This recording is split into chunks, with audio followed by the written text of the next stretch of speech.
you all for coming. Thank you for making brought food to eat and drink. And tonight we have a very special presentation that is a repeat in a sense from 2013. You all should have received a program. If you didn't, I can give you one if you need a program. Anybody? Britta? Okay. I'm not going to run over and give it to you, but I don't have to bring another late.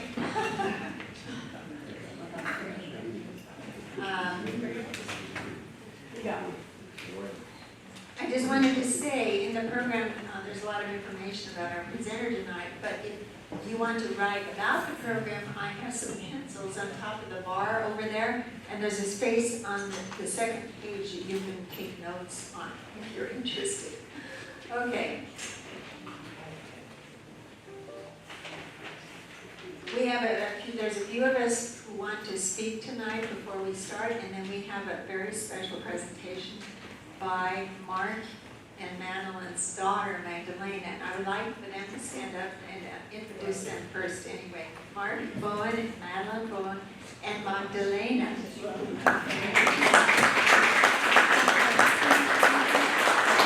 All right. So before we start, we have a few announcements. All right. Oh.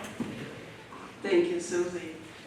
I have some real exciting things to tell you. One of the reasons, of course, we're having this presentation this evening is because next year, April 25, this year will have its 100th birthday. So we're going to have a party, I mean a really big party, okay?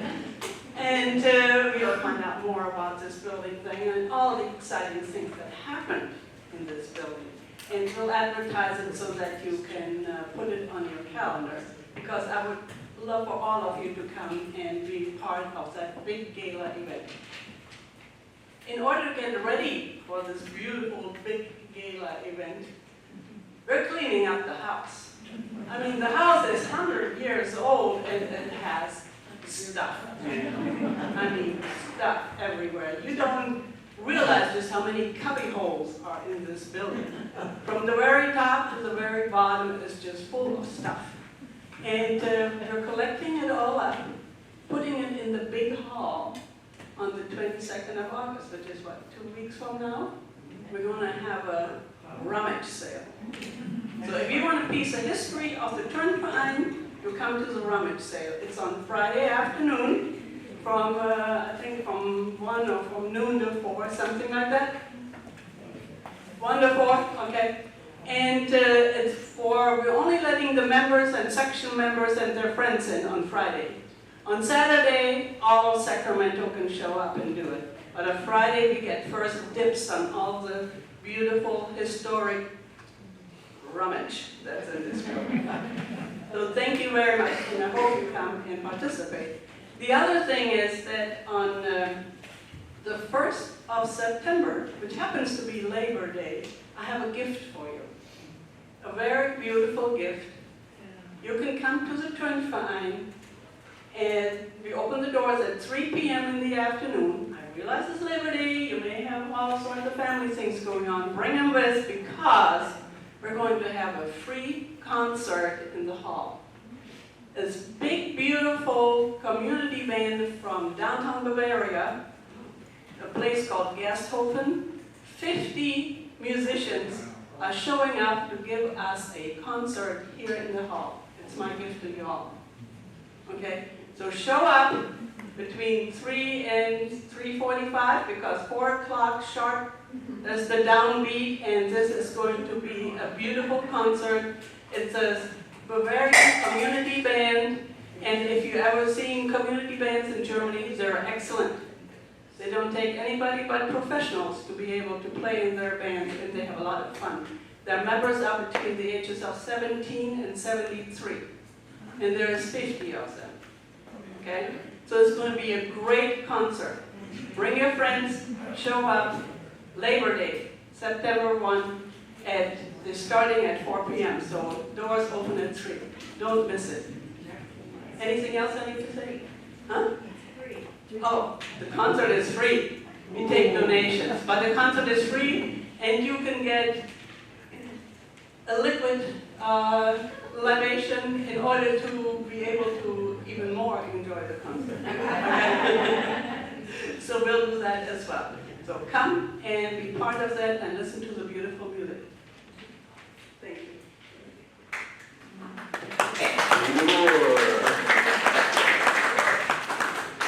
So I'm taking this opportunity, if you don't know who I am, I'm Brian Schellmeyer, Sergeant at Arms for the TurnVerein.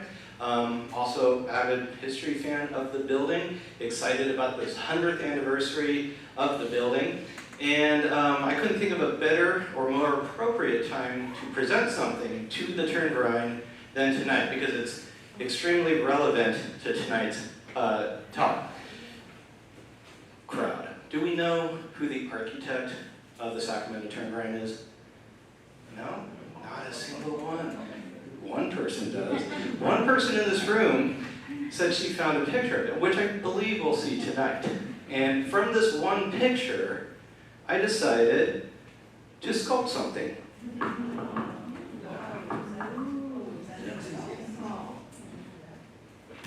This is first casting, it's not the final one.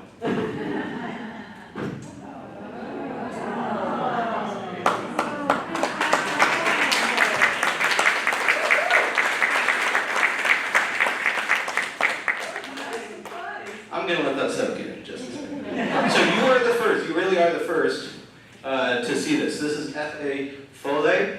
I believe I'm saying that correctly. Your guess is as good as mine. We will hear about him tonight. We will hear what F.A. stands for. And this was based off of basically one picture. So between that one picture and me, I guess now I'm the authority on his image, so cool.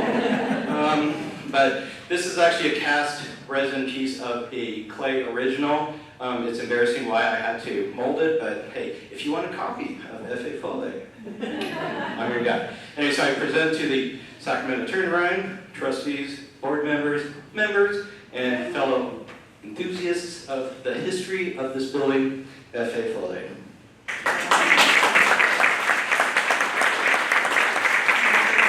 And now, I get to present our feature, Mark Bowen. That's impressive. Welcome, everyone. Thank you so much for being here. Really happy to be here, really excited. Ingeborg reached out to Madeline, my wife, and invited us to give a presentation. Really excited. My wife Madeline helped with research and support along with my daughter. We've been involved in the building and in the organization in terms of participating in many of the events over the years. We had our wedding anniversary, or our wedding reception. Oh, y'all can say it. Wedding reception here next door in the big hall back in 2003. And so we've enjoyed, my daughter has sung at many events here, and so we've really been happy to pay back, to give back to the organization. What's that? Taking German classes, yep. Yeah, the joke is in the house is that the dog knows more German than I do. My daughter, my wife does. I, as you might see from the last name, I have a French-Canadian heritage. My father's mother was Gillinger, so I have some German in there back somewhere. But yeah, you'll have to just tolerate my Canadian, French-Canadian heritage that's going to be up here talking to you for some of this year. And I want to say too that the presentation took place. Shirley Reamer invited us to do a presentation back in 2013, as we mentioned earlier. Was really excited to do that. Was able to do some research here at the hall. And I'm just kind of curious, anybody here remember 2013? Okay, so I can't completely just make everything out. Okay. It was a lot of fun. It was downstairs in the library, so it was a little bit more intimate. But this is a really great crowd. I'm really excited, really happy for everyone here. And so my plan for talking about this is similar to the 2013 play presentation, but the interesting thing is that my wife and I do research on buildings for a living. We are fortunate that we went through a history program and went to the Sac State Public History. And so we get to do research on things for work and get paid for it. This is a lot of fun because most of the time we just get to do enough research to help a client make a call on whether or not their building is going to be a problem for development or something like that. This was exciting because we get to get far more deeper into the information. And I would say that what is going to be presented here is a fraction of the amount of information that is available on the building between the information that's held at the TurnVerein and then also in other sources.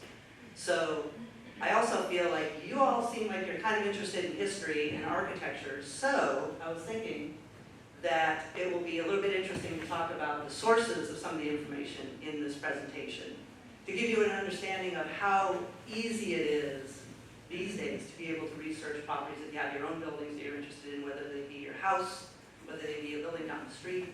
There's so much information that is available for research to find out what the background of any particular building is. And so I thought it'd be interesting to talk a little bit about that, and also mention in some of the places the differences in the research that we used to have to do and the research that we can do now. So I'm going to be a little bit annoying because the remote doesn't work. I have a laser pointer that I borrowed from my daughter to be able to point out certain things, but I have to be annoying and go up and push the button on the computer to get the next slide to come up. So, of course, we've got to start with some history. History is everything. History.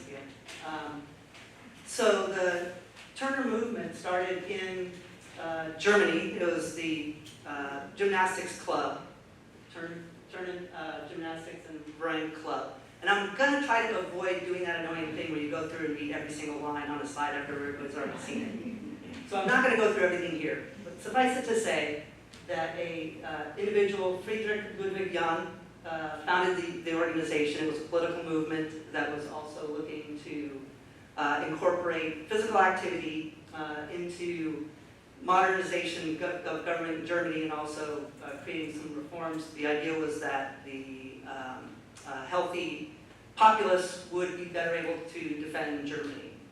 And so the Turner movement started in 1811, and then moving ahead, flash forward to 1848, there was a failed attempt for some political reforms in Germany. And the result of it was a split in the population of Germany.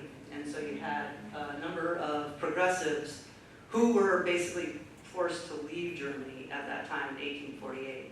And so you have a large group of folks that are having to leave, and then at the same time, you also have this little thing called the gold rush happening in California. And a lot of people don't realize how big the gold rush was in terms of luring people in. It was a worldwide event. There's a book that is titled The World Rushed In, and it really was that case. And so you've got this push effect of people coming out of Germany, being pulled into the United States, being progressive, being democratic, and then also having the opportunity of being able to go out to Colombia and find gold. So with that, you have a number of people coming into California, and particularly coming through San Francisco to Sacramento, and then onward to Coloma up in the gold fields. So Sacramento was kind of a ground zero for a bunch of people coming through. That's where we start talking about the Turners in the U.S. The group was fiercely patriotic, both from when they were in Germany and also when they came to the United States. They were looking for promoting democracy, promoting progressiveness, and they fought to promote physical education at the same time. And they thrived in the 19th and 20th centuries. And there was a little bit of a drop in World War II, but really that was because of the activities that were happening, things that were going on in World War II, but also because there was a diversification. When the Turners came to the United States and were here, they were, from a heritage perspective, German, but they were also inclusive of all kinds of cultures and people. They were really becoming American, and they wanted to promote that, they wanted to express that, and so they really brought in, and so you have a bunch of different groups and people coming into the organization during World War II in that time period. And then they started focusing on some of the social programs and becoming more of a community hall. that was, one of the things that, as now, the hall is very much community focused and also, celebrating the German heritage. And so then we move on to the Turner halls that were in Sacramento. And so I didn't know a lot about the history of the different halls, and actually a number of these slides, some of the information. So the first two slides on the history, there are a number of places where you can find some of that history in terms of the TurnVerein website has a lot of the history, so you can find that there. There's plenty of information that's out there. There's also the 2004 booklet that I had for the 2013 presentation that has a lot of history in there as well, on the building and then also on the organization. But the first TurnVerein in this area was in 1854. And so you're looking at a few years after the gold rush of 1848. There's reported to be a earlier established TurnVerein that was in Cincinnati, I believe, that was from 1848. I believe that was the time period there. So this is pretty early in terms of the timing. And it would make sense because you had people coming in from the gold rush or looking to come in and join the gold rush in 1848, that time period. It takes a long time to get here. People coming across in the wagon trains were doing, 15 miles a day?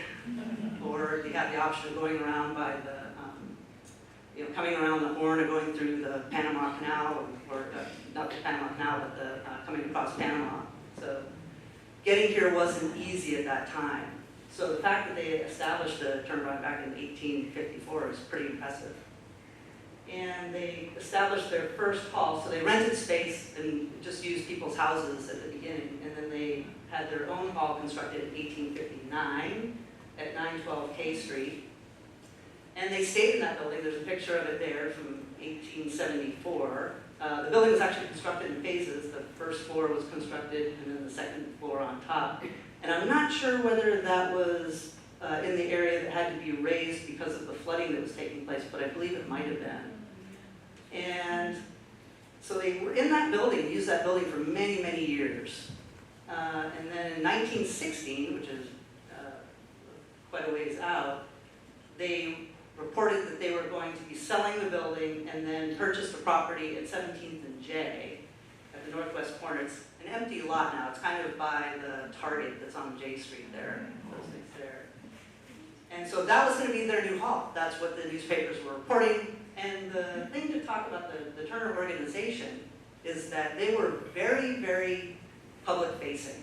The newspapers had accounts of all activities that were going on. They were constantly talking about the events that they were having, the dances, all kinds of things. They were very, very, very involved in the community. And all the different newspapers were reporting similar things. And so that was the plan. And then in 1920, they sold the K Street location. It ended up becoming the Senator Theater.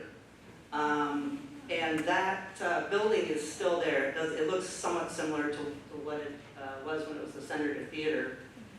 And then at that time, they moved into a temporary space at 13th and J, and there's not really much to see there. The building at the time wasn't impressive. It looks like it was something that they purchased or leased at the time. They had a couple places that they just rented while they were going to be building the new location.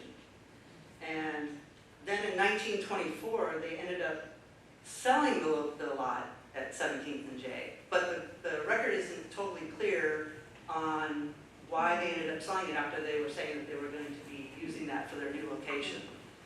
And the newspapers are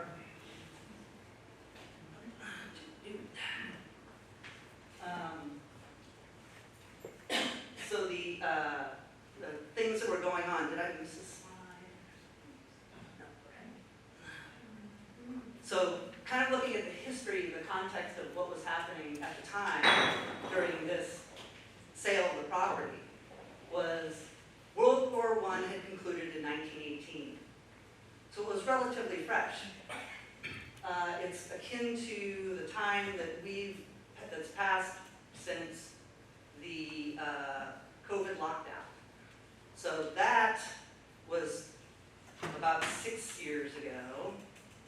And this was, around the same time period. So World War I was still pretty fresh in people's minds at the time. Prohibition started in 1920, so people probably weren't really excited about that, particularly urban population. U.S. it was the Roaring Twenties, which you often hear about and see in movies with flappers and jazz and all kinds of fun things going on. But more importantly, that there was a construction boom going on at that time. The 20s was a huge building period. So when you look around Sacramento, a lot of the buildings you see, a lot of the key buildings that you see, were constructed in and around that time. And some of the buildings that are on the newspaper clippings there are the Elks Tower and the Masonic Lodge that are downtown. And the interesting thing, with the newspapers and some of the research, back in 2013, when doing the presentation the first time, we had to go down to the California State Library and look through the newspaper collections that they had on microfilm, go through those, try to find articles that might be sitting there scrolling. Now you can sign up for newspapers.com, and you can go in, plug in a keyword search on TurnVerein Sacramento, and it will give you a gazillion articles. They're all itemized, they're all organized by date. You can go through and see where the different little keywords are, whether they're going to be something that's of interest. So this can apply to pretty much anything. And you can get access to the database by going down to the city library. You have to go down there. I don't think you can access it if you get a library card. There are certain things you can access remotely, but to be able to access some of the databases, you actually have to go down there. But still, it's a treasure trove of information for anything that you might be researching. Newspapers are key to finding out information about pretty much everything. They're considered primary source documentation of what was happening at the time. And in Sacramento, you had 4, 5, 6 different newspapers that were being published. So lots of information on those in terms of photographs and articles on that. So some of the other buildings that were built, you can see them around. Oftentimes, if you look at some of the stylings on the building in terms of the Spanish tiles and things like that, and look around some of the other buildings, you can kind of get a sense of other buildings that were built at the same time. So a huge construction period of time, lots of construction, lots and lots of construction going on. So it would make sense to construct a new building for the TurnVerein. So they ended up buying the lot for this property in 1925 in February and formed a building committee. The one thing that they had to do, the map over here, is called a Sanborn map. Has anybody heard this? People know this? These were maps that are beautiful maps. This is only giving you a taste of how amazing they look. They were maps that were done for fire insurance, and they were published in the 1800s for most of the big cities and some of the smaller towns that were around the big cities. And the amount of artistry that went into these is pretty amazing. If you figure that each of these are buildings in 1915 that were in the area here, and they're all scaled appropriately and located appropriately. And this is all being done without satellites, they had to walk around each building and figure out and scale out the size and the features of each one for every building in all these big cities across the country. And then the colors are representative of the materials. So for the insurance company, anything in yellow was wood frame, and so might be a little bit higher burning hazard. And then they would also have other information that is kind of lost in the slide. But the type of building, the type of material, the siding, roofing, all kinds of information is available on these. And the color versions are available through the Library of Congress. So again, these are materials you can get from your desk. You just sit on your computer and find these. You can get the Sanborn maps for the city of Sacramento through the public library at home. The caveat is they're all grayscale, black and white. So not as interesting, but still have a lot of information. So if you have a house or have a building that you're interested in and you want to see, they updated the maps every so often. If you ever have an opportunity to see one of the sets in real life, or IRL, as the kids say, they're paper, and what they what they would do is after a bit of time was that they would paper over where buildings were or modified and to show the updated building. The blue building on there is concrete. So they might look at that as a little bit different in terms of the amount of insurance that would be needed for that in terms of a fire hazard. So the lot, as you can see, has at least 2 buildings on it, so they had to move those. That was one of the first order of business. And in the newspapers, there was no indication that I could find, at least up to this point, as to why they decided to not use the 17th and J location, instead come to this one. That wasn't clear. And again, one of the things that I would say in terms of this presentation is that the information that I'm presenting here is probably a fraction of the amount of total information available on this property. So there's a lot more information out there that could be found to fill in the blanks on history, in particular the research that we do for these kind of things. There's so many holes that we typically have to leave in the record because we just don't have the time or the availability to be able to go out and find these things. But if you're doing something more on your own time and just have the opportunity, it's so much, I mean, research is so much fun. This is the best part of the work that I do, is doing the research. It's also the most time intensive, and clients often don't want to pay for that. So this has been a wonderful opportunity because it's just kind of looking through, trying to find the materials and see what's out there. So in terms of the planning aspect, once they get the lot and they're going to be moving the buildings off, clearing the space, they have to get their building permit. And so in 1925, they got their building permit, which is available from the city's website. Unfortunately, the photocopy, the record that's available online is not very good. But it does tell you a bunch of information about who the architect is, so we're getting a little bit closer in terms of understanding who AF was. And then some of the other contractors that are going to be working on it, and what the price was in terms of getting the permit, what the estimated price of the construction was going to be. And at that time, in this neighborhood, 1922, the East Sac neighborhood that this is in was considered the second residential district, which means that it was possible to have social halls constructed in amongst the residences that were in here. In 1930, I think they changed the zoning so that no more halls of this type could be built. So again, you would have churches and things like that, but the association of the lodge buildings were kind of considered a little bit separate. So that changed. But these records, again, newspapers, obviously, I've already mentioned, are available online. The city building permits, those are available for different properties. It's a little bit tougher to find information. The Center for Sacramento History has a really good instruction sheet that they have available online that will tell you about researching in Sacramento on buildings and information that the Center for Sacramento History has. Has anybody been to the Center for Sacramento History? No? Okay. Okay, good. Cool.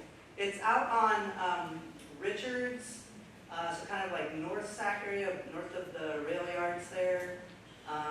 There's a lot of information. There's so much, and we're going to be seeing other materials here that were sourced from that organization. I'm sorry, I have a question for you. Sure. That shows a different address. Can you speak to that a little bit? Yes. So yes, if you look at the address on here, it changed. And as a matter of fact, if you look back on the Sanborn map, it's kind of hard to see. It shows 3355 down here. So the addresses change over time. And that's one of the things in terms of doing research that oftentimes we have to look for is the possibility that when they're subdividing lots, that the addresses might change. And in this case, that was what happened. So they did have an earlier address that was different.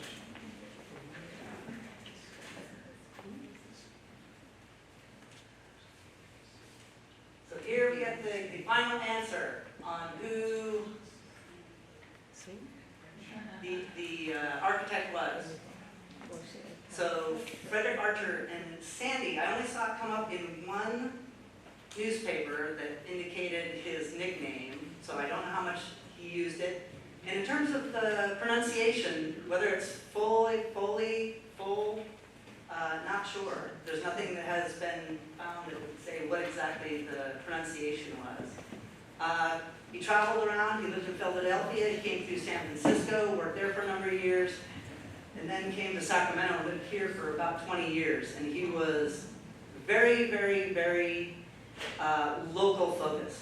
He didn't want to contract with anybody outside of Sacramento. He really was noted for that. There was a number of articles in the papers that were talking about him going to meetings and complaining about people contracting for construction outside of Sacramento. He did a few different contracts in the city. One of them was the North Sacramento Masonic Lodge. So it's not the one downtown, but it's in North Sacramento, which is over at Del Paso. Right now, if you go over and look at that building, it's nothing really to get excited about. I think they took a lot of the original features off of it. He did some other small contracts. He did the framing for the 1910 Sacramento County Courthouse. That predated the mid-century modern one that's being replaced now, or was replaced now. He also, getting a little bit ahead of the story, but he died soon after the construction of this building. And so this was, in my understanding, I didn't see anything to contradict this, but I believe this was his last commission, was this building. And I think he went out on a real high note, if nothing else. One of the things a couple things that's interesting are in the records that was able to look at through the organization here, were very, very complete. There's a number, I put out a number of documents up at the front here that you're welcome to look at after the presentation that are representative of some of the materials looking at. And it's really, I mean, the artistry that goes into some of these documents, like the design plans that were done by the engineer, are really amazing compared to what is, how they're done now. And then even the minutes from the building commission are all written English with the old cursive writing, which is amazing now to think, but cursive writing is becoming a dying art. People are really having a hard time being able to interpret some of these things, and so a lot of these things need to be transcribed because everything's typed now. And a couple of the architects that weren't selected are notable architects in the area. Leonard Starks, I mean, if you have discussed or talked about or researched architecture in Sacramento, Leonard Starks is responsible for a number of key buildings. And R.A. Harold, same, Arthur Lamb. These were heavy hitters that were interested in commissioning to do the design for the building. They came in higher in terms of their prices. The building committee, or the construction committee was very diligent in terms of looking at the lowest bids on construction architect, general contractor, and others. But their letters, which is really interesting, again, this is what's fascinating about doing the research on this, is that oftentimes we have no idea. We only get the information from the newspaper who won the bid. And so we oftentimes don't know who else was interested unless it happens to be listed in the papers. And so this was really interesting, seeing the letters produced by the architects who were interested in doing this building. So there was a clear interest in contracting for this building at the time in 1925. So I thought that was really interesting.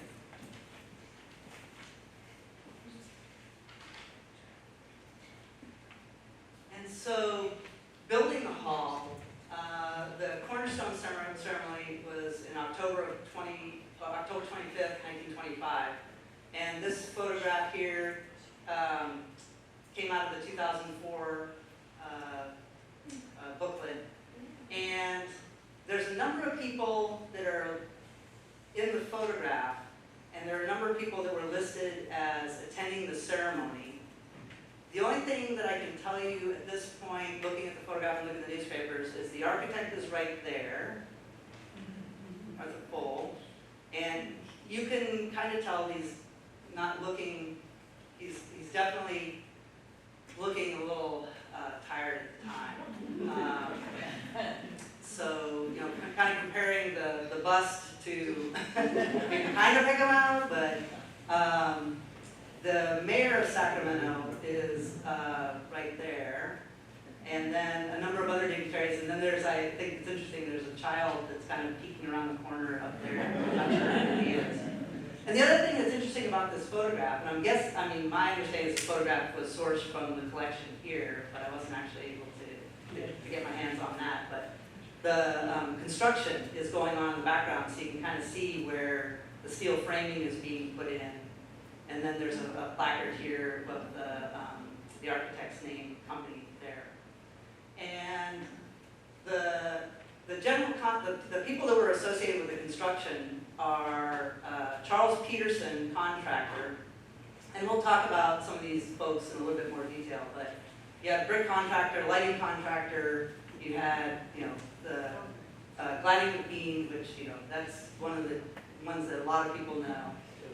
And so you had a big group of people that were involved in putting the building together. And so on the plans, which there's a set of the plans up front, you can take a look at those two. They're really beautiful. It's a really amazing set that didn't actually have an opportunity to look at when we did the 2013 presentation. But the various features were, kind of what you see today with the gymnasium. You've got the parlors in the front, one's the library. You've got, had showers and locker rooms, and parts of those still remain. And then the gymnasium, the halls up here, large hall, small hall. And then the residence for the custodian in the back. A couple of things that came through the information was that originally they were going to put a bowling alley in the basement, but then they decided to cancel that and to save a few $1,000, which made sense if they didn't have any real need that they saw. It was going to be in the basement, which is a meeting room now. And then the other thing was they had a projector balcony for moving pictures that was never used. They converted it almost immediately before it was even done to a closet at the time. And I don't know why they never said why they didn't keep it, but I'm guessing because there was a lot of theater construction. The Senator Theater was being constructed on the former TurnVerein site while this was being built. So they probably felt that there probably wasn't as much of a need for something like that. And they were able to save some money.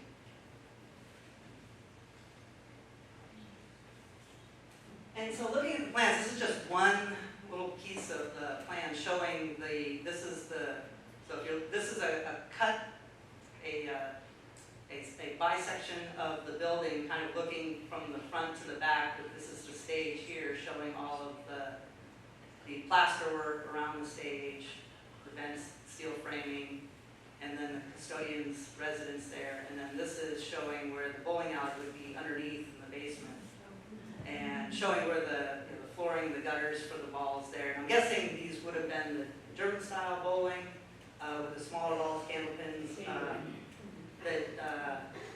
that was really popular at the time, but they didn't see the need to actually include that, so they canceled it. But like I said, they had to kind of watch their money on things. When they were getting the funding, they received about $80,000 for the other property, and then they had to take out a rather large loan to get the rest of it constructed. The total cost that it ended up being was $120,000, according to the final report, which there's a copy of it up here. But it's really, it's amazing seeing the drawing and what goes into putting together these using the pencil and pen. So I'm impressed that these are still around, and the current CAD drawing does not look nearly as interesting in terms of the work that's being done. And it also gives us an idea of the things that they had on there in terms of materials and things like that, like plaster around the stage. And so one of the questions that comes up is the architectural style of the building. And this can be a little bit interpretive depending on where you're coming from. On this, they don't say, there's nothing ever in the materials that says exactly what the style is. But I feel like Mediterranean Revival, which includes elements of Beaux-Art and Spanish Eclectic, it was a style that was unveiled at the Panama, California Exposition, 1915, down in San Diego. Bertram Goodhue was a supervising architect and had features of the exposition that had Moorish tiles, a lot of arches, a lot of detailing, terracotta, all kinds of different things that blended a few different styles together. As a sidebar, the Panama, California Exposition was an interesting story in and of itself. I didn't really know much about that until doing the research on this. I knew about the Panama Pacific Exposition in San Francisco. You hear a lot about that. But the Panama, California Exposition was because and I didn't do a lot of research on this, but apparently when the bidding was out for a location to host the Panama Pacific Exposition, San Francisco, New Orleans, San Diego were among some of the cities that put their hats in the ring to get it. And when San Diego was not chosen, they said, fine, we'll do our own. So they went ahead with their own exposition at the same time. It didn't fare as well. They really kind of struggled, from what I understand, in terms of the number of the participation. But we did get some interesting architectural style that came out of it that was really, really seen in California in 20. That was the time when a lot of this kind of construction. And if you look around Sacramento, you'll see a lot of the examples of similar types of architecture with the Spanish tile, terracotta. There's just a lot of it out there that's kind of similar. Obviously, this building is unique in terms of its own design, but the Memorial Auditorium is an example of that, with all the brickwork, a lot of arches, columns, terracotta. There's just so much of that. And this was a little bit later, it's 1927, but it was around the same time period. Blue Anchor Building is another one downtown by the now defunct Gone Resources Building. So yes, this is an older photo. But you can see where you have the entryway, you have the arches, the Spanish tile. And on the plans, it's interesting because the architect called it American tile, not Spanish tile. But it's become Spanish tile. And so this is a photograph from 1930. And so you see where you have, certain things in terms of the arches, you have the terracotta entryway, you have some of the Beaux-Art, the braces up in the corners, you have the Spanish/American tile, depending on who you're listening to. And it's really, it's a beautiful building. It's interesting seeing the detail work of the windows and things around there. One thing that I was kind of interested to find out whether or not, because it was in the construction minutes, was they declined at the time of construction to paint the terracotta. And so I'm not sure, it's hard to say in some of these older photographs whether or not they left the painting still undone at that time, or it's just a result of the way the photograph was taken. But again, in terms of some of the character-defining features of the style, or the Moorish tiles, something here, it's hard to see, but there's columns that are actually in these here. So it definitely follows within that typology. So it's really interesting that it follows. Do you want to show us the windows where we are right now? So we are right up in here. Right up in there. It wasn't red. It wasn't red. No, well, I think that's just part of yeah. No, these were all bricks, and I don't know that I don't believe they ever painted the bricks. So, getting back to the builders and suppliers, talking about some of the key ones. Charles Peterson was a contractor, general contractor. He worked at a bunch of different places across the country, and then hung his own shingle in 1922. So in 1925, he was still relatively new, so he was kind of hungry for a bigger commission, and so he was selected in the low bid. Brick contractor was J. Miller. Woodbrick Lighting, they're still around. O.F. Larson, son, ornamental interior plaster.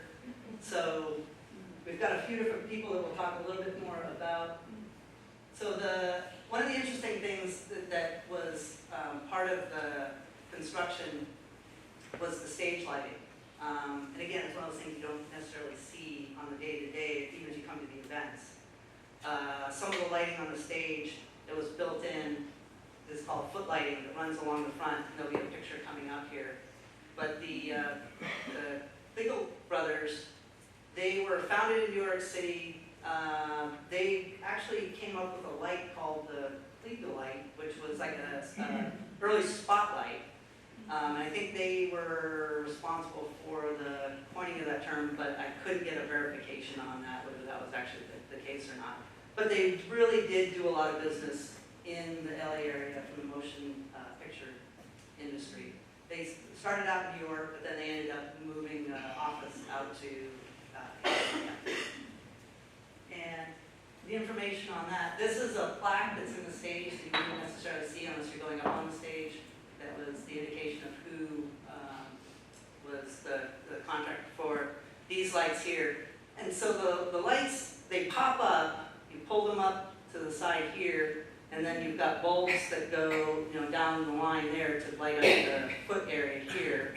And they haven't been used in a long time, obviously, but they're still there. They're still in the same location. And then this is a catalog. There's a number of websites that talk about the company and showcase the different products that they had available. So I thought that was kind of an interesting little side note. Over at lighting, the lights, I think are one of the key character-defining features of the building. You go outside and you see the light standards that are out there. They're beautiful. You see the lights that are in the hallway. The lights that are inside these rooms, there's going to be another picture coming up and see some of that, but they made their own lighting up until 1964. So they were actually fabricating lights, custom made. And after that, they just became a supplier of various lights from other companies and things like that. But if you go to many of the key buildings in Sacramento, you're going to see examples of their lights there. And I'm not sure how many of them acknowledge that or not, but it's really interesting because they did some amazing work. And Gladding McBean, I think that's a big one. A lot of people know Gladding McBean. Has anybody been out there for a tour? Okay. Yeah, every once in a while you get an opportunity to go out there and see the facility. They started out making simple ceramic pipes for sewer pipes and then got into making architectural features.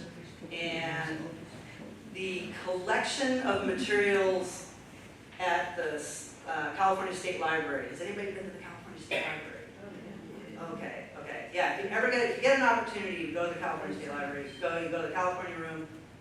They usually have exhibits out in hallways, but there's so much information there. It's really, I look and see, but I haven't been to do research there in a little while, but they always have a lot of really good materials for California. One of the collections that they have is the Gladding McBean collection. So they have all the old files, all the old photographs from Gladding McBean at the California State Library, including a file folder for this particular building. They have listed for all the other buildings that they did. So for this building, they had 9 tons of terracotta, which is a lot, seems like a lot, but then you compare it to, say, the mail post office building downtown, and that was, I think, 800 tons. So there is a decent amount of terracotta here. And I think they used it in a strategic way. I think, having less, it's like that saying, less is more. I think allows the terracotta that was put on this building to stand out more than something that has terracotta over the entire facade. So I think this building benefits for showcasing the terracotta a lot better than other buildings. And so some of the photographs that are in the collection at the State Library are some of the original castings and examples of materials that they were producing at the time. And so you've got the wreath and the mail slot that are shown in the entryway, mail slot there. You have a question? This cornice work, is that terracotta? I would say that's probably gonna be plaster. Yeah, most of the stuff, like all the work around the stage area is all plaster. Terracotta is heavy, and so typically it's exterior, whereas plaster interior. Just because, you know, having it hang, it's a lot easier. It's easier to fix the terracotta, and then it's more weather resistant, whereas the interior doesn't need to be as much. So typically the interior details, like these types of things, are plaster. And then, you know, if this weren't the ceiling that it is, it might have the tin work type ceilings or something like that it might have had.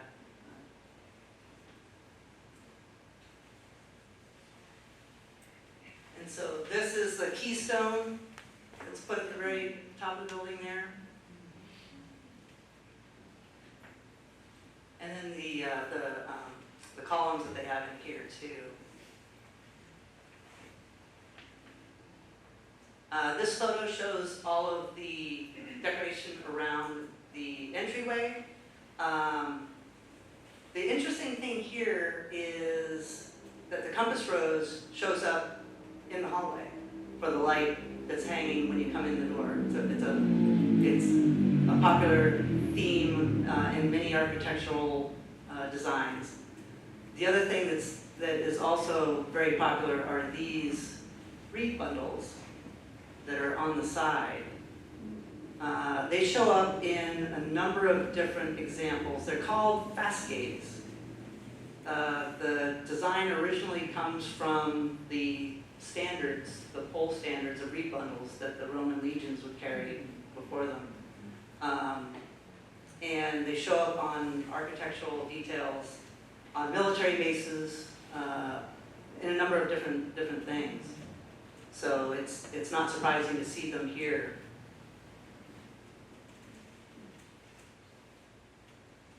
And so this is the niche. So you've got the top of the niche and the base here, and then there was infilled with the various tiles here that would be pretty standard. The design plans show that they envisioned a statue in there. To my knowledge and to any of the photographs I've ever seen, never seen anything put in there. So. Okay, so, Oh, okay. But yeah, there's nothing, I've never seen anything in there, even though that was the expectation. And I didn't see any reference to anything in any of the other materials. I love this picture. So this is Gary Kurtz, who was the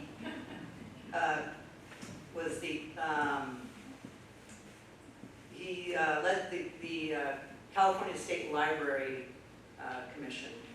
He was the lead commissioner, and he wrote a book talking about gliding heat. And it's a really good, it's a very detailed book.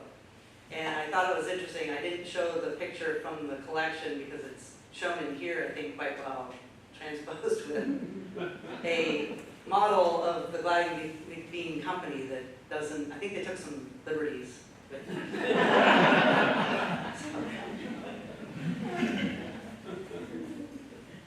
And so looking at some of the photographs, this is the gymnasium in 1930. So this is a photograph that's available at the Center for Sacramento History. Again, online, go on to the Center for Sacramento History. They used to be called SAMC. I'm glad I didn't say that here, but they changed names. And they have a number of materials related to the TurnVerein on their website in terms of photographs that got scanned, plus things that they haven't scanned yet. So I thought this photograph was great because it shows the gymnasium. It shows, you know, a number of things in terms of the rings and other materials and other equipment that was hanging, basketball hoop and other things. And the gymnasium and the building in general has been the backdrop from so many photographs from organizations. It's really, there's so many different events that take place here. It kind of gives you an idea of how intrinsically tied the TurnVerein is to the community. Could I, I'm sorry for Yeah. interrupting, but if you look in the corner, you see the flag over the back door? It's the flag that was donated in 1869 by the ladies of the TurnVerein that is now hanging in the library downstairs. So if you look at that big red flag, that's the one. Was that the ladies auxiliary? There were the ladies, and there's a big article in the newspaper. Okay. How the maidens brought it in.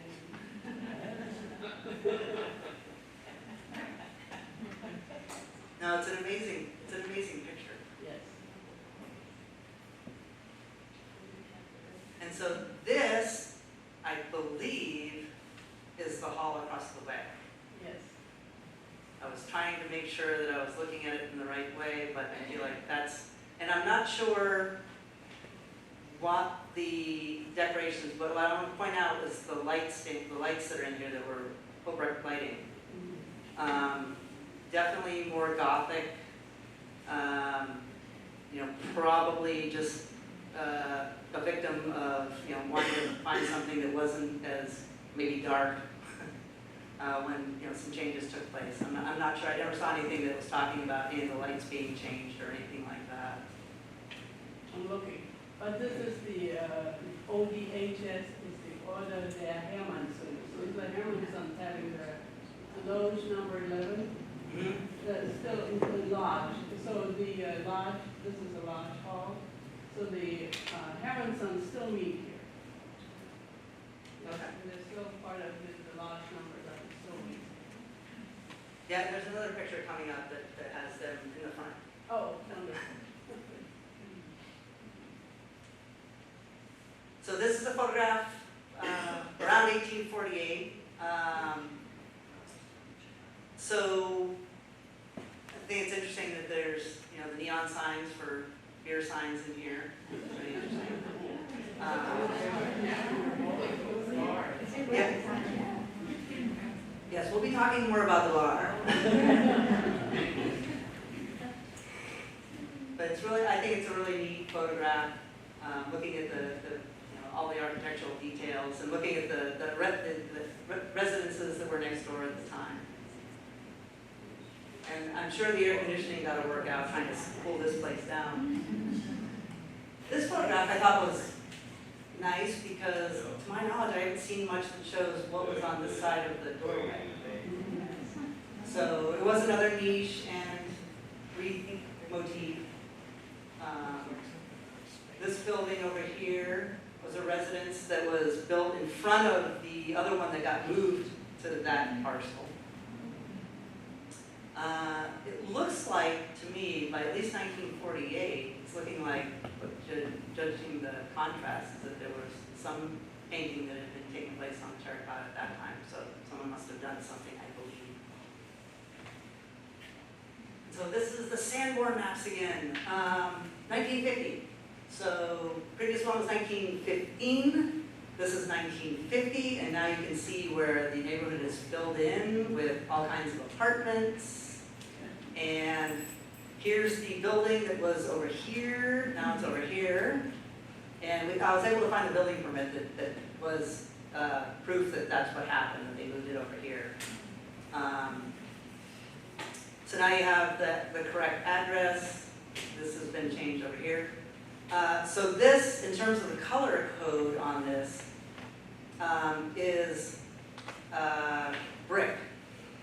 So this is showing that this is all brick here and most of the building here, and then wood for the handball courts.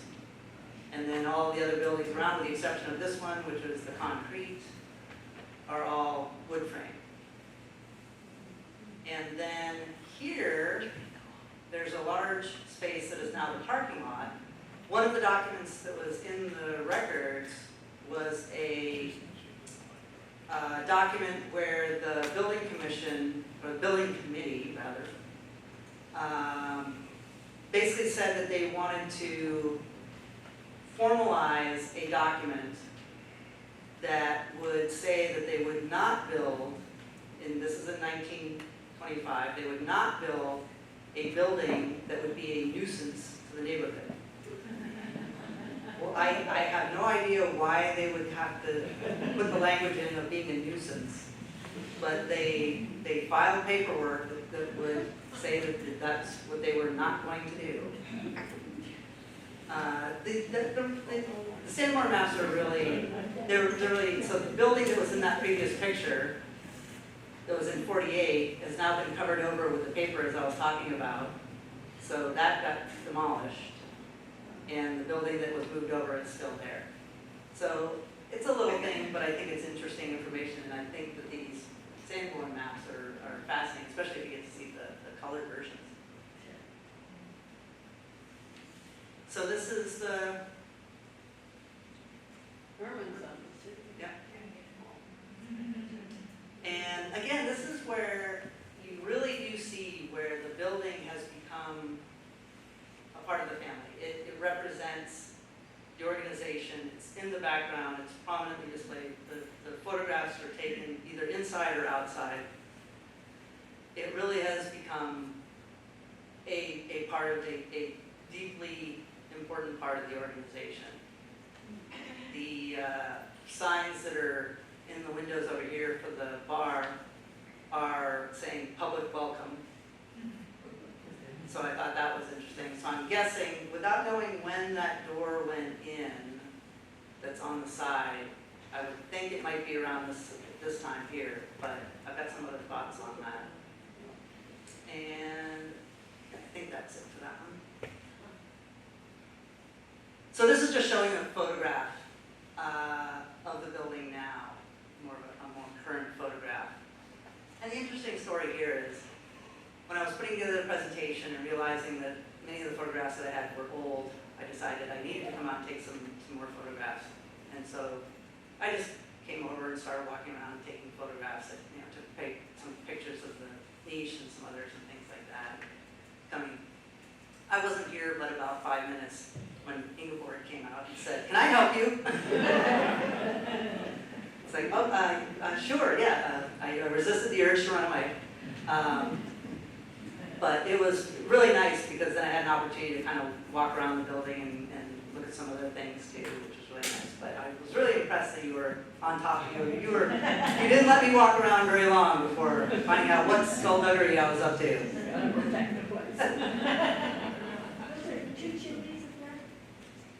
Yeah, I think they're just decorative. They're just, they don't actually function.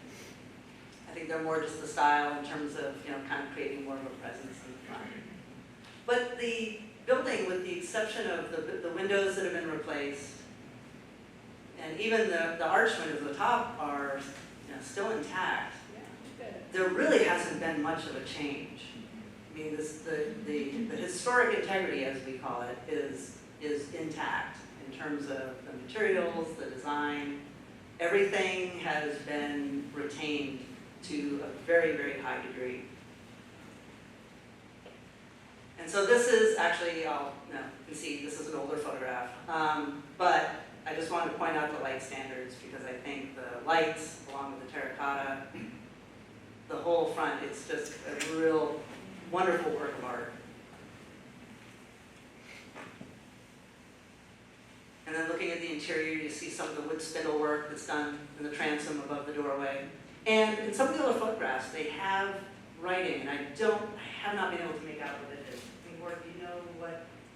There was something that was printed in some of the older photographs that you can read that's in the glass. And I don't know what it was. Don't touch or we will.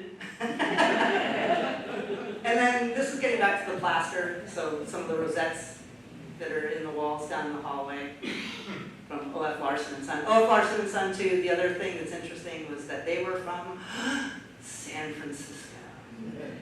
So somehow, I think because we didn't have a homegrown company that did plaster, that he ended up having to go to San Francisco for that. And then, of course, the Hobrecht lighting. And I always thought, again, this was just me, but I thought, I wonder, is there supposed to be something more on these, like a sconce or something? But there are some older photographs that you can see through the window and see that these were as they are now. Still there. So they're still there. Yep. And the compass rose, I don't know without actually getting up there and looking at it, whether that is part of the lighting that Hobrecht constructed or whether O.F. Larson and Son. So I kind of gave the, it could be, I don't know. But I really, yeah, I just don't know. I couldn't say for sure. And then Larson and Son doing all of the plaster around the stage. And again, you see, and it doesn't really show up in this picture, but you see the reed bundle motif around the sides here too, like you see in the terracotta in the front. So you got a connection between the front door and then coming into the auditorium, to the gymnasium. So making a connection between the front and the inside. And then you can see the steel framing up here. It's done. Is the flooring original? As far as I can tell, yeah. I didn't see anything that was ever changed. And then again, kind of showing the front, the terracotta. You know, everything is, nothing has fallen off as far as I know. If it has, it's been repaired in a very, very conscientious way. You know, the man cannot be unseen out of that picture. Yeah. And I love the color code. I mean, I love the color styling on these too. I mean, I think it really stands out. It really is. It's wonderful. And so again, this is just a picture of the niche that's there. And so this is the door that I really couldn't find anything at this point to know when exactly that was installed. So I don't know. And I don't know on the inside whether you can see or anything, so I don't know if anybody else has any information on that. We tried to replace this to make it original again, but Gary, how much will it look up? Well, just the terracotta was going to cost $70,000. That looks fine. Nobody really notices when you're walking in. Go ahead. Thank the plywood. So this, I took a photo because it took a little while to realize that there's two different kinds of brick here. And what took place here is that usually when we see this kind of thing, it means that there might have been an addition. But looking through the materials from the building committee is that they decided that they would only use face brick on the front part of the building and use common brick on the back part because nobody would really see that much. You know, most of the activity was in the front, that's what they wanted to have out the street. So you've got face brick that's not as structural as the common brick here. It's a steel frame building, so really most of the support of the building is through the steel framing. But in terms of the brickwork that's being done, you can see this is the pattern that is much different than the common brick that's here. But it was good to be able to answer that question and see where they actually did make that decision to save some money. And then the handball court that was added. I tried to find something talking about being added after the fact. It's in the original plans.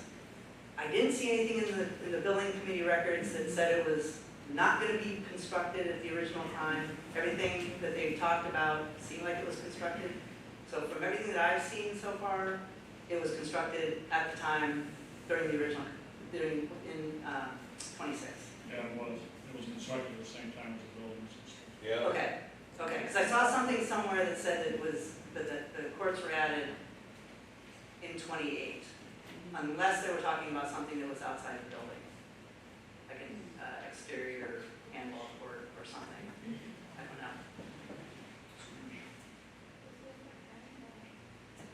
So as we get close to the end, I wanted to put this up because the bar, as was discussed earlier, is one of those questions that I'd like to find out more information on.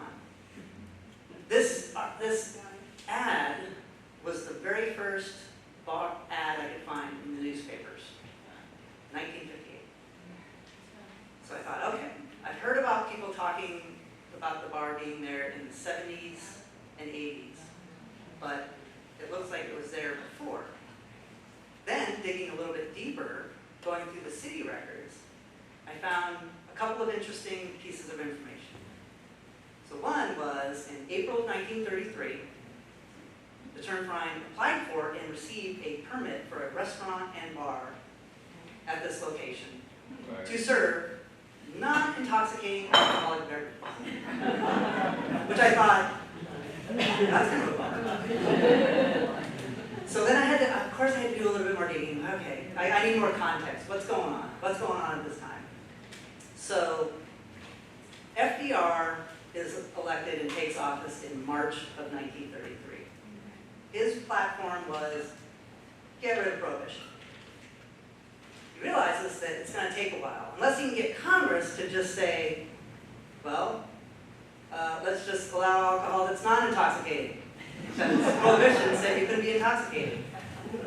So they came to a decision that beer that was 3.2% was non-intoxicating. And so, April, the TurnVerein files for a license and gets one. And then, of course, in December of that same year, prohibition ended. So, at this point, they have a license to operate a restaurant and a bar. Beyond this, I haven't seen a lot that would suggest, other than the older photographs from '48 showing neon signs in the window. So I'm kind of wondering whether or not the bar was something that existed even before then. And the other interesting thing that was found in the city materials, and again, this may be something that is in the materials here at the TurnVerein too, was that in 1984, there was a movement to add 2,000 square feet of storage to the west side of the building. So basically out in the area where there's a lot of vendors and food and things like that. They were showing that they wanted to basically add on to the side of the building out there. And then at the same time, they wanted to convert the bar that was downstairs into a restaurant. And the city wasn't, I should say, the city was okay with it. The neighborhood wasn't very excited about it because of the amount of traffic and things like that. But there's a lot of information in there going back and forth and talking about the discussion and the debate as to whether the restaurant or the bar would generate more traffic. But at the end of the day, I think, if I understand correctly, that it was probably around that time that the bar ended up going away. That I think that was the point where they actually just maybe took out the other material. But I don't have a lot of that information. Yes? Look at the address. Yeah. Yeah. We are 3049. Yeah. That was the bar. Yeah. Separate, Vancouver City, separate from me. Was it? Yep, That was separate? yep. Okay. Well, that explains that. My understanding on this was that they were going to be using a different address, so they just had the address confused. In the April of 1933, when they filed for the license for non-alcoholic or non-intoxicating alcoholic beverages, that was for this address. Right. But in terms of the tavern, so that would make sense. That helps explain that. The point of some of this here at the end is saying that, as you're pointing out, is that history is interpretive. There's so many things that get either guessed or not known. And there's so much more information that's out there. So the story and the information on this building is incomplete at this point. We have a lot of information, but there's so much more out there. And so, again, I invite anyone who's interested to participate in looking for materials and contributing things that they might find. And also using these kinds of records for anything that you might be interested in for yourself, whether it's your house or any other buildings you might be interested in. Because so much of the information is out there, and it's relatively easy to get to, and it's just a matter of being able to sit down and pull that information. So with that, I will say thank you so much for enduring.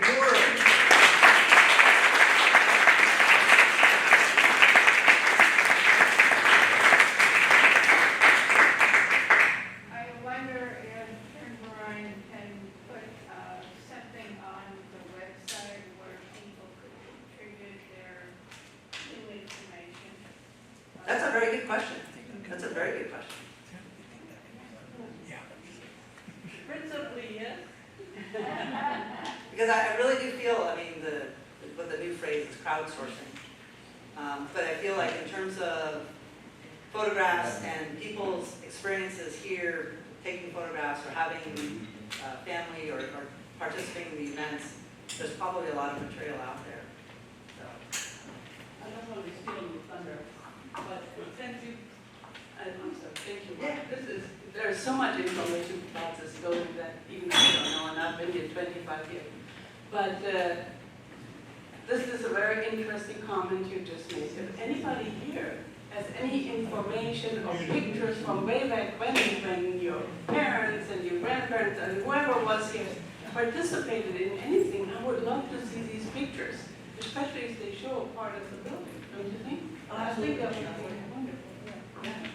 no, and I think it really is, I mean, so many people I know, I'm guilty of this as well, is I see pictures or I have pictures and I think, well, what do I have to contribute? But it is true, there's so much, I mean, the ability for people to participate is huge. And again, you can take this information and these ideas and these sources and go look at and find out information on all kinds of things out there. It's the amount of history that is available for people to be able to find on their own is amazing. It really is. I just want to say one other thing. We have a special treat at the very end of this presentation by Magdalena.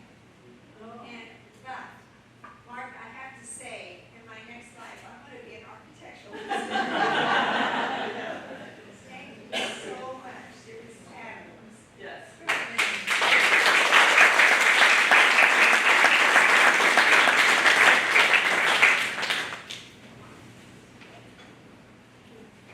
Hello, I would just like to close this presentation with a song that means a lot to me.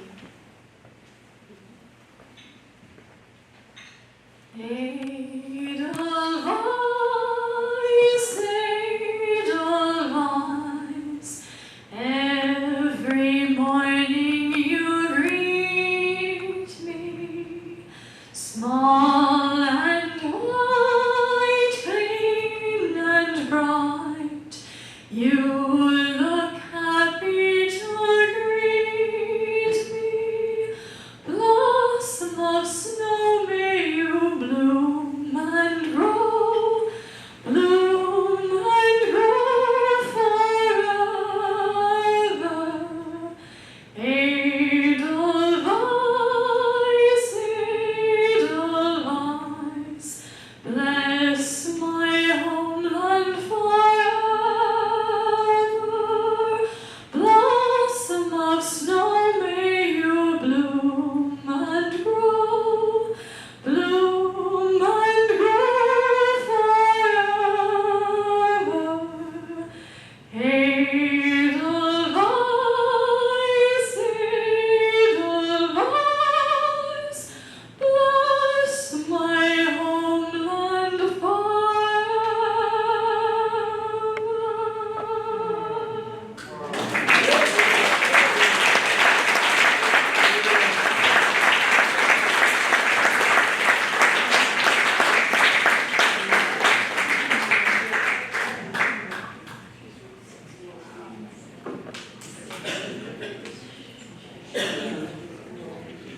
Thank you all.